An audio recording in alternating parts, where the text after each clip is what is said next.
शेगावात खळबळ, 48 तासात खून प्रकरणाचा उलगडा, 2 आरोपी गजाआड. शेगाव शहरात रेल्वे रुग्णालयाच्या परिसरात आढळलेल्या अनोळखी पुरुषांच्या खून प्रकरणाचा पोलिसांनी अवघ्या 48 तासात उलगडा केला आहे. या प्रकरणी महेश हनुमान कांबळे आणि त्यांच्या एका साथीदाराला अटक करण्यात आली आहे. मृतक रमण बापू नामदास वय 24 राहणारा मळनेर असल्याची ओळख पटली आहे. शवविच्छेदन अहवालात धारदार शस्त्राने वार करून खून झाल्याचे स्पष्ट झाले होते. अप्पर पोलीस अधीक्षक श्री सैनिक लोढा आणि उपविभागीय पोलीस अधिकारी श्री प्रदीप पाटील यांच्या मार्गदर्शनाखाली पोलीस निरीक्षक नितीन पाटील यांच्या नेतृत्वाखाली विशेष तपास पथकाने कसून तपास करत आरोपींना बेड्या ठोकल्या. पोलिसांच्या या जलद कारवाईचे सर्वत्र कौतुक होत आहे. पोलीस तपास सहाय्यक पोलीस निरीक्षक गजानन सोनटके करीत आहेत. 30 एप्रिल 2025 रोजी आमच्या शेगाव शहर पोलीस स्टेशनला माहिती मिळाली की रेल्वे परिसराच्या मागे एक अनआयडेंटिफाईड डेड बॉडी सापडलेली आहे. ज्यावेळेस आमची टीम तिथे पोहोचली त्यावेळेस असं लक्षात आलं की ती डेड बॉडी 2 दिवसापूर्वीच तिथे पडून होती आणि ती पूर्णतः डिकम्पोज्ड होती. त्याची ओळख पटवणे खूप कठीण होते. ती तात्काळ आम्ही बॉडी डॉक्टरांना बोलवून आणि पंचनामा करून, जागेचा पंचनामा वगैरे सगळं करून आम्ही ती हॉस्पिटलला हलवली.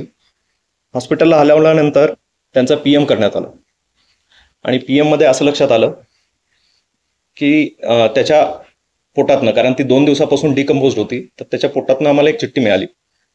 त्या चिठ्ठीमध्ये ससून हॉस्पिटलमध्ये त्यांनी ट्रीटमेंट घेतल्याचं असं आढळून आलं. त्या चिठ्ठीवर त्यांचं नाव होतं. तर नावावरनं आम्हाला मृतकाची ओळख पटली. त्या मृतकाचं नाव होतं रमण बापू नामदास. तर हा पहिला सुगावा जसा मिळाला आम्ही आमच्या टीम सगळीकडे धाडल्या, पुण्याला धाडल्या. तसंच शेगाव हद्दीमधले जे काही कॅमेरे असतील ते चेक करण्यासाठी आम्ही तिथे पाठवले.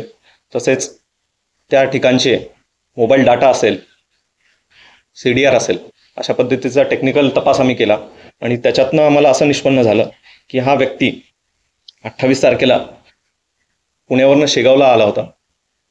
शेगावला आल्यानंतर त्याचे मावस भाऊ असं महेश हनुमान कांबळे याच्यासोबत त्यांचे जुने वाद होते, जमिनीवरनं त्यांचे वाद होते. तर या वादातनं, या रागातनं महेश कांबळे व त्याचा अजून एक साथीदार होता, त्यांनी मिळून याला पोटात मागच्या बाजूने चाकू घोसकून याला मारून टाकले व ते तिथून फरार झाले.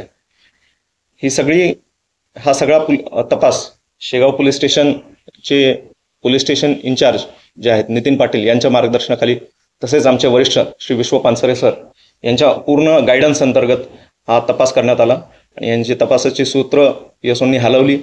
चांगल्या पद्धतीने आम्ही 2 ते 3 दिवसात त्याचा पूर्ण सखोल तपास करून आरोपी निष्पन्न केला, मयताची ओळख पटवली आणि जेणेकरून हा एक किचकट केस होता, ज्याच्यामध्ये मृतकाची आयडेंटिटी माहीत नसताना, आरोपी कोण माहीत नसताना याचा सखोल तपास करून आपण तो आज यशस्वीरित्या आपण तो उलगडा केलेला आहे. धन्यवाद. दोन्ही आरोपींना अटक करण्यात आलेली आहे का? आणि हो, दोन्ही आरोपींना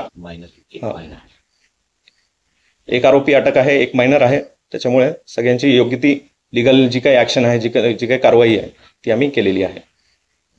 आपण जे म्हटलं पोटात मिळाली म्हणजे 2 दिवस बॉडी डिकम्पोज झाली होती. त्याच्यामुळे जे काही शरीरातले जे काही कपडे होते ते असं त्याच्यामध्ये असे झाले होते, जीर्ण झाले होते आणि त्याच्यामुळे आपण ज्यावेळेस PM करायला घेतलं त्यावेळेस त्यांना त्याच्यातनं मिळाली. ठीक आहे, थँक्यू.